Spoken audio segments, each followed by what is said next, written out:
I'm Kirsteen Campbell, and I'm the chair for the North Highland Women's Wellbeing Hub. Been quite passionate around women's health for quite a number of years. I've lived with endometriosis myself since I was a really young. I first started having problems when I was 13. Periods were horrendous, lost a lot of time in school. And I think it's just really important that we have these conversations, that they're all normalised, that all the taboos and stigmas are sort of erased, and it just becomes common nature to just speak to friends, to speak to family. So yeah, I've had quite a complex history. I've had 13 surgeries to date, most of which has been gynae related. Endometriosis is unfortunately a gift that keeps on giving. I was quite passionate that we did something around menopause, because we quite often see women with endometriosis have to go down the route of using GnHR analogues, which puts you into a chemical menopause. And we also see a high number of sort of surgical menopause as well. So it was really important that there was support available. So it's been such an amazing year. Everything started back in January 2021 with the introduction of the endometriosis group by myself.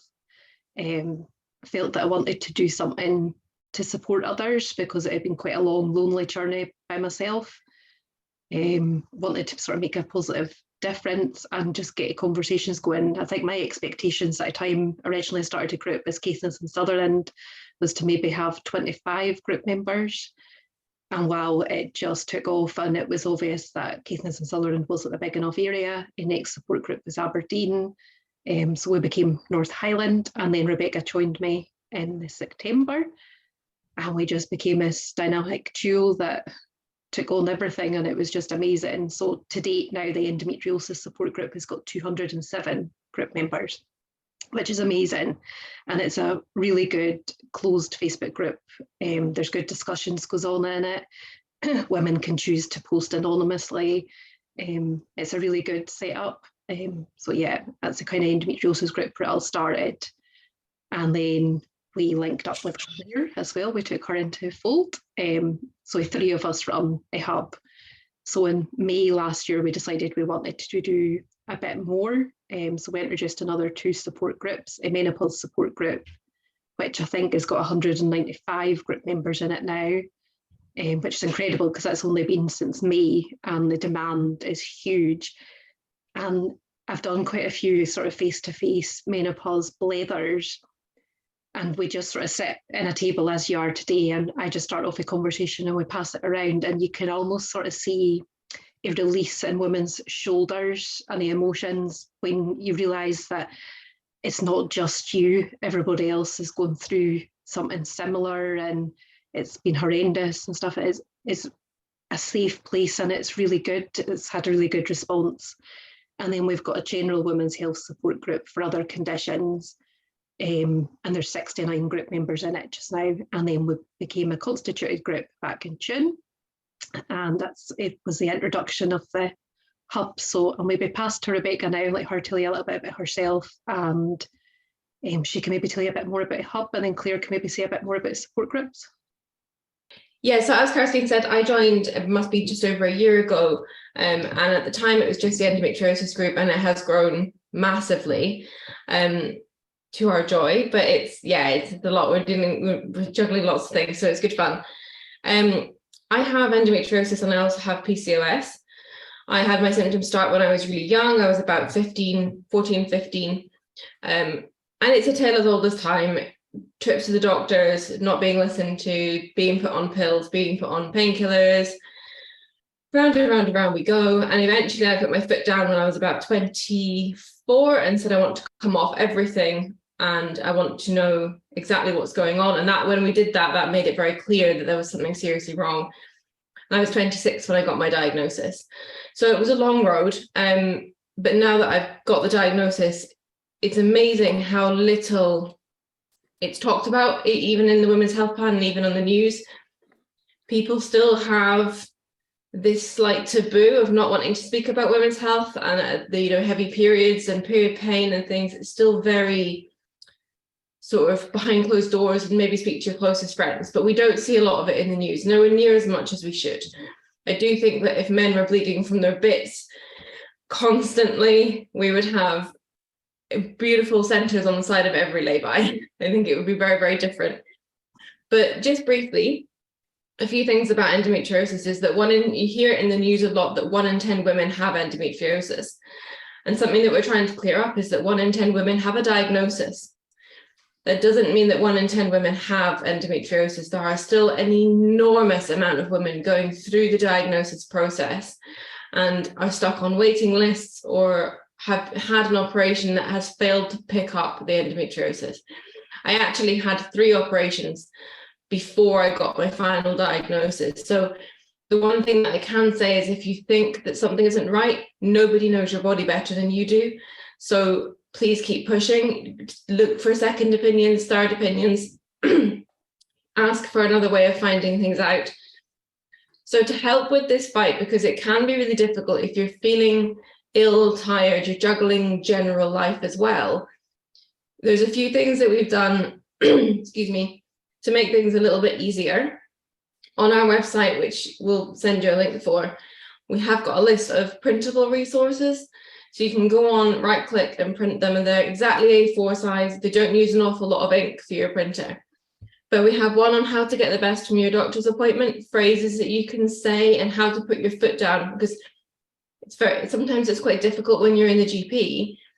You're rushed because you're on a time limit. It's quite intimidating. They often know a lot more about something, or they think they know a lot more about something than you do.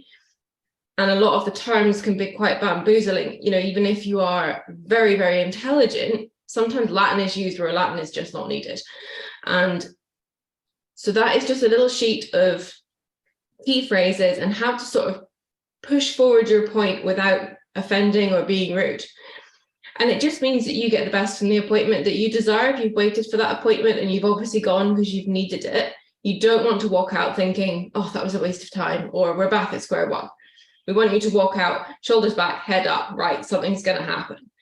So there's a sheet for that. We also have a sheet for a checklist on what to bring for your surgery. And although we've done this for keyhole surgery, it is relevant for any sort of surgery.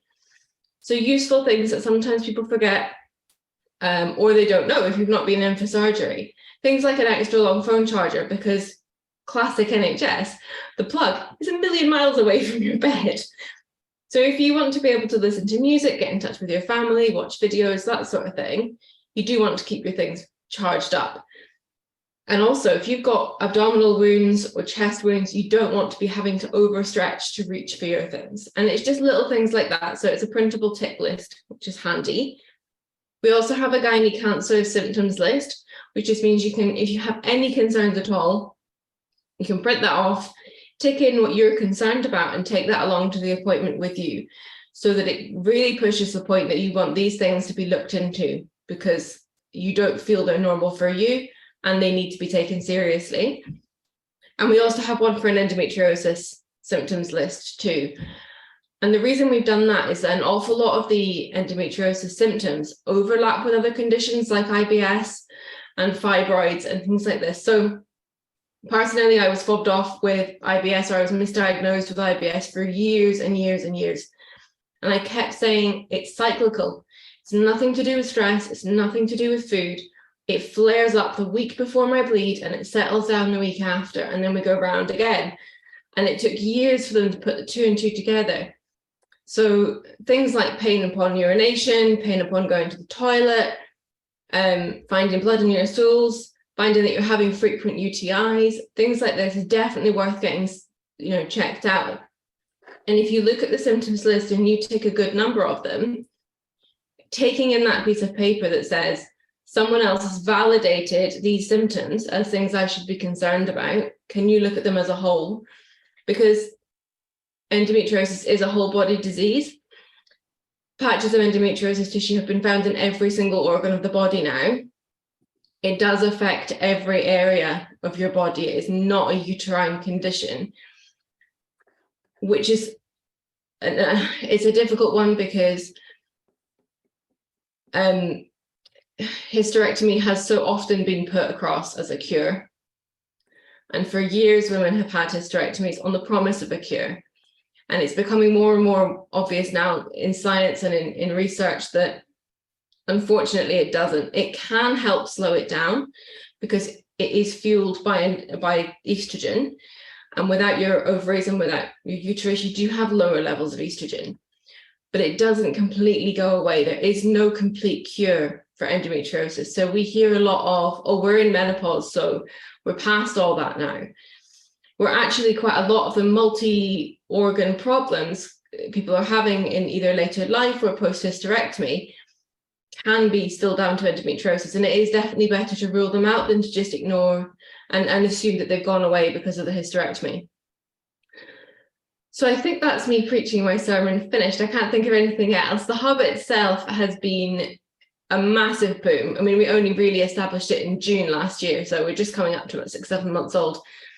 And we cannot believe, I mean, I think the fact that it's become such a widespread organization and that so many people are keen to see the information, it shows that the North Highlands is ready to talk about this, and people do want to talk about it in public, not whispered behind hands and over a quiet coffee. We should be screaming to the rooftops because people are suffering and they don't need to be suffering. So yeah, I'll hand over to Claire because Claire speaks about general gynecology conditions and the screen's done a thing. And she has a lot more experience of things outside endometriosis and I'll let you hand over to Claire. Hi. Hi. I'm Claire. I started having problems, I think it was about 13. But for me, my period started and I started with a lot of autoimmune problems. I think looking back on things now, it was very much the start of my journey. But I was a young parent at 17. So they were masked, I feel, for a long period of time. I had my third son when I was 26 years old. And I think by the time I was 28, I was having some significant abdominal problems for 3 weeks of every month. So there was only a 5-day spell really where I felt like I was pain-free. I accessed gynecological care and asked for a hysterectomy. I was done having kids. I thought a hysterectomy was going to solve all of my life problems. And I was told there was no gynecological problems with me whatsoever. And to carry on with my day-to-day life. And really it was just normal periods and what you were going to have to deal with. And I kind of went away with my tail between my legs and my head down for a very long period of time until 2 years ago. So I'd left that for 10 years and to the point where I was in debilitating pain and it was affecting every single aspect of my life. And then I went back to my GP, and I have to say, at that point in time, my GP was amazing. It was a male GP, which for some females, that's not what you want, but he had a daughter who had had similar problems. So he was absolutely fantastic. And he proceeded to re-refer me over to gynae. Eventually, after a long period of time, I got seen by a fantastic gynecologist down in Raigmore, and we did a laparoscopy and they found that I have pelvic congestion syndrome, which is varicose veins in and around the uterus. And hence the reason for the serious pain within the abdomens and things like that. Anyways, fast forward about 8 months and some other problems, I had a full hysterectomy.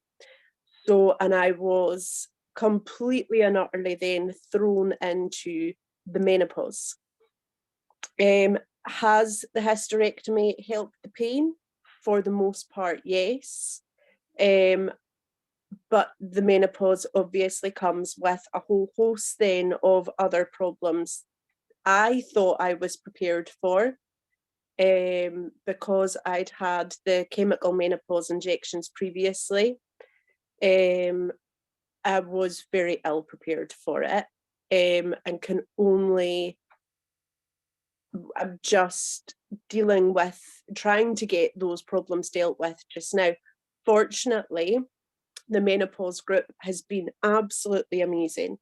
Everybody is going through their own journey within that group. They have all either going through it, they have been through it, and they are all there because they are happy to support everybody else in going through that journey. That's the same for the endometriosis group. I think pelvic congestion is still not very widely talked about. It's difficult to find information on it. And for a long period of time, they thought pelvic congestion was endometriosis. So the symptoms is very similar. The diagnosis process can also be very similar. It's just that there is a massive lack of information out there.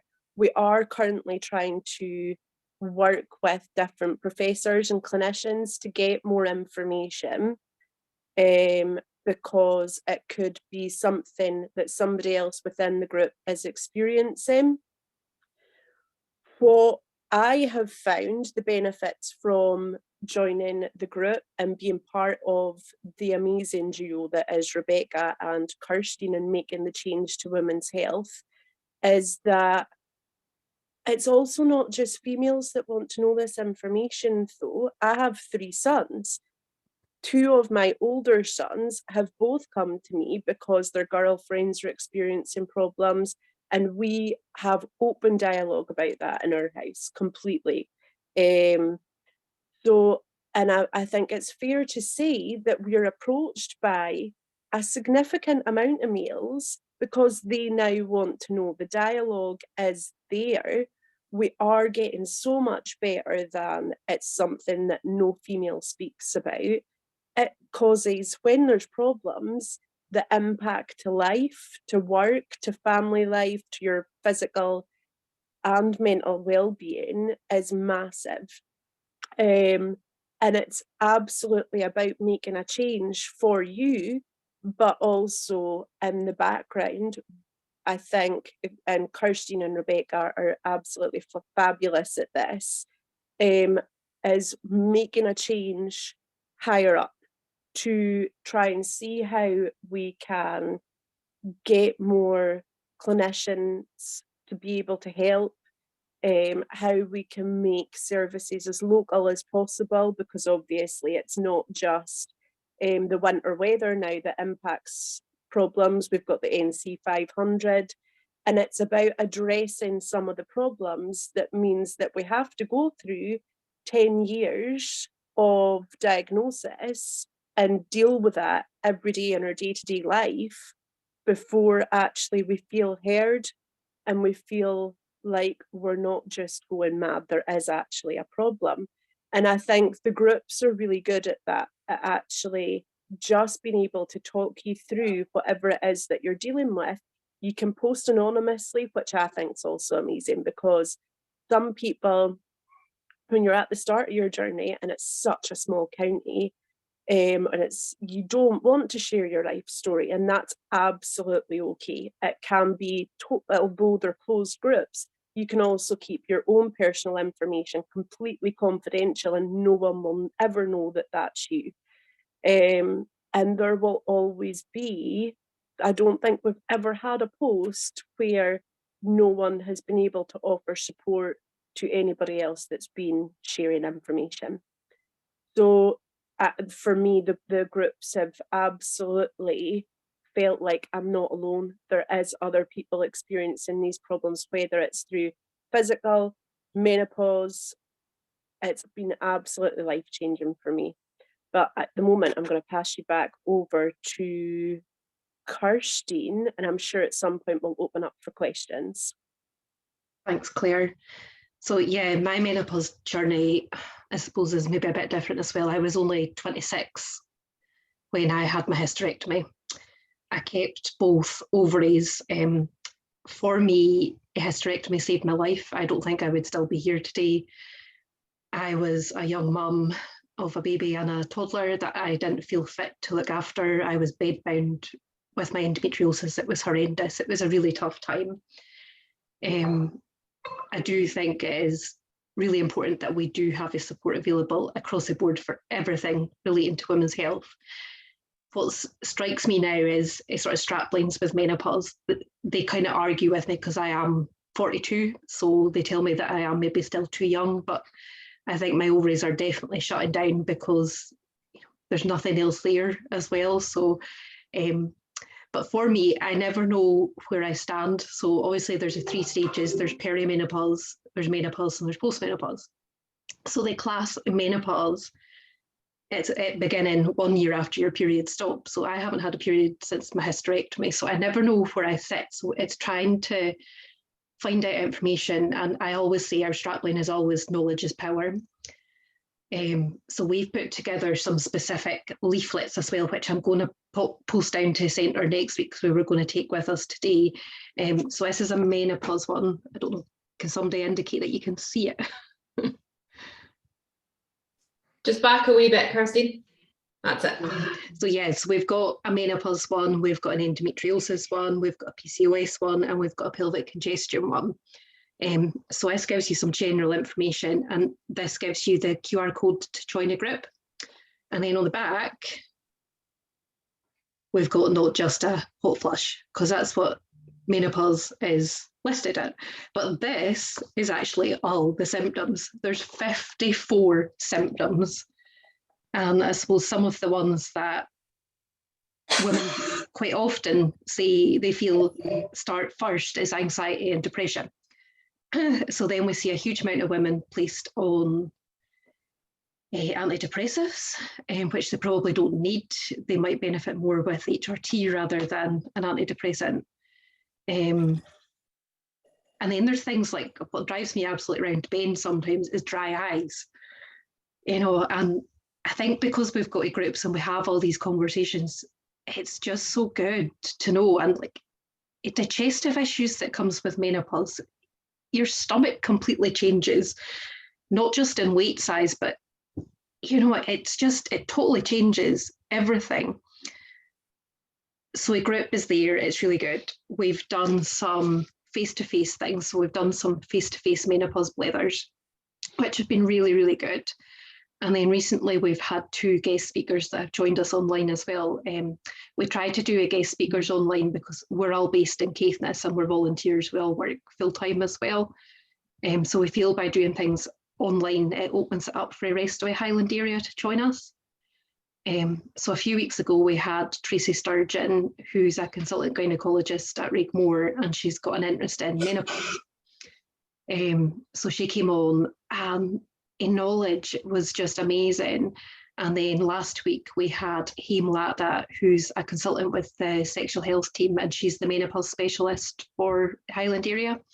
So she deals with complex menopause situations like Claire's journey, for example.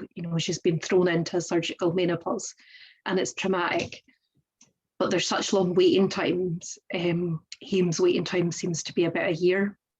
So it's really important that women have a safe space, and a group gives that. So it's really, really good. And I do think more knowledge that we can get out is just incredible.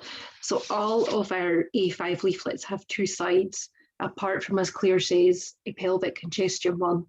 That's it. That's all the information that there is in the UK to do with pelvic congestion syndrome. So it's really, really difficult if you get diagnosed with something that there's no information on, and that's what endometriosis was. When I got diagnosed with it back in 2001, there was such limited, so it does make a difference.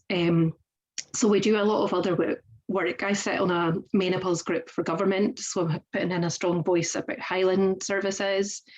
I sit on an endometriosis government group. I sit on a mental health one because I feel that, if you look back decades and decades and decades ago, women were put in asylum and they were probably menopausal. That's a realistic side of it. So it's really good to have this. And as Claire says, we have a lot of men asking us to run sessions for them so that they can get an understanding of what's going on.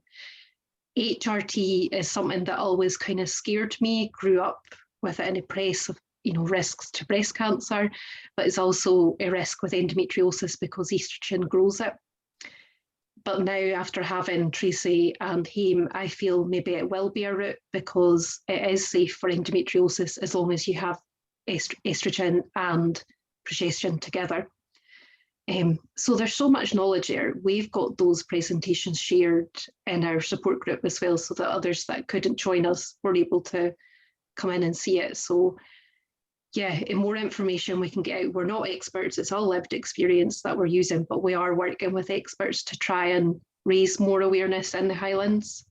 Myself and Rebecca are heading to Edinburgh next month. We've been asked to go and speak to 5th-year medical students about our endometriosis journeys.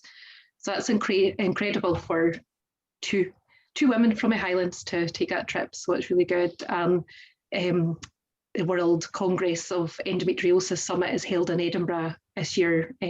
So we're going to it as well. So we're trying to be a strong voice for all over Highland for all things. And we want to see a change of education for periods as well, because they're still taught the way that they were many years ago. And when you engage, we've had a lot of teenagers kind of engage with us and they want to know more. They need to know how to manage it pain-wise and what's normal, what's not normal and stuff. So there's a lot of work we want to do, which is just amazing. So Rebecca's going to tell you a little bit more about groups and what all we've kind of done, because we were lucky enough to get some funding as well, and we've done some fundraising. So I'll pass back to Rebecca. Thank you. Yeah, so the groups, obviously we have the 3. I'm not sure if you guys are aware, because I don't know if we've managed to get leaflets down. Like Kirsteen said, we were going to take some today, so but we will post some.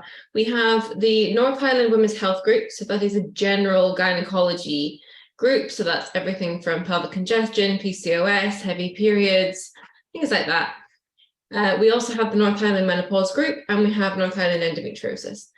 So each individual group has its own specific merit. It doesn't mean you can only join one. Please join all 3 if they're relevant to you and you think they will help.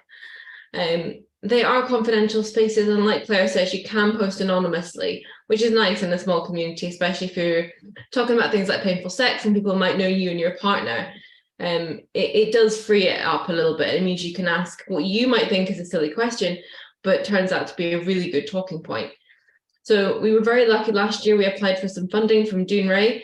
We were issued all of it, which is great. So we got just shy of £7,000, which we have managed to eke out and do as much as we possibly can with. Because we don't get paid, all of that money goes towards things for the groups and for the group members. So we did a residential retreat at a local country house here. We had 12, 13 group members. Yeah, sorry, my head scrambled. Who joined us for a full day of activities, including yoga, tai chi, crafting, an overnight stay, dinner, lunch, and all of that was completely funded. And things like that, women are very, very good at putting other people first. We are not selfish critters by nature, and especially if you are the mum or the granny of a family, you naturally prioritize everybody else. And especially at a time of a financial pinch like this, spending £160, £180 on an overnight retreat is just not going to be the top of most people's list, but it could be what people really, really need to relax, unwind, turn the phone off, and not have to think about all the rest of the life noise. They can just focus on them for 24 hours. And the women that did come to the retreat looked visibly lighter when they left, just for having put themselves first for 24 hours. And it's great to be able to give them the opportunity to do that and to not have to worry about the financial implications of it.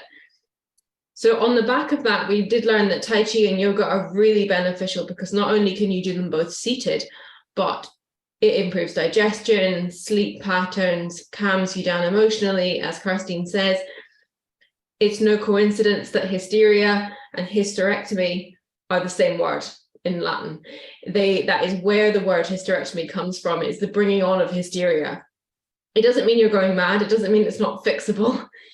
It just means that your body has had this anvil of hormonal changes that are totally normal to feel, but it doesn't mean you have to feel them. They can be managed and they can be treated. So yeah, for calming anxiety and things, yoga is great. So off the back of that, we have got a block of 6 free Tai Chi classes and 6 free yoga classes coming up. They're online. You can join them from anywhere.